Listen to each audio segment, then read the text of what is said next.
Good day mga day, this is RMB TV, batang content creator na nagsusumikap at the age of 14. Kaya umpisa na natin, let's go, go, go! Simulan na natin ang araw with eating, of course. A full tummy is a priority. Para naman okay ka ba tiyan? Anyways, may contest nga kami kaya maaga ang pag-aayos. Wala kasi akong pang-nitat, sorry naman. Sa totoo lang, medyo kinakabahan talaga ako kasi wala talaga akong ni-review. First time ko lang kasi sumali sa contest na may Aris ko participant. Shucks, magagaling raw sila eh. Paano naman akong beginner lang? But of course, it's for experience na rin. I have nothing to lose naman, di ba? Nothing to lose. I got all the things na kailangan and Gomora na nga ay super lamig. Mas malamig pa sa chats nyo. Ay, charis lang. So, I realized na baka makarsik ako dun sa van. It's a van, not a car, but like, you get it, motion sickness. I'm on my way para bumili ng candy because I don't wanna throw up in there.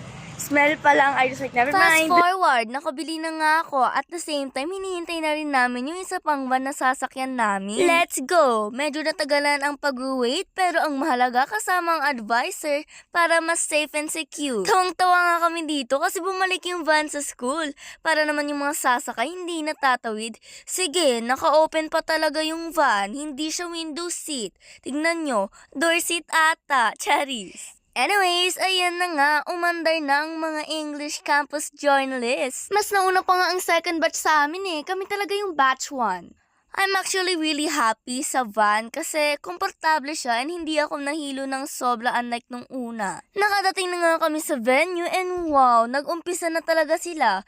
Pero hindi naman kami late, sakto lang. We got called na nga and we're on our way sa room na assigned to us. Puro good luck nga kami dyan at mas lalo kaming kinabahan. Good luck sa inyo, good luck sa inyo. Walang katapusang good luck. Paano ba naman? 4 lang kaming galing TSNHS tas sila, ang dami nila. Mabuti nga, nagturo si ma'am first. Thank you so much po, marami po akong natutunan as in. Very clear and concise pang explanation. Hindi na nga ako nakapag-video nung mismong nag-edit na ako ng article.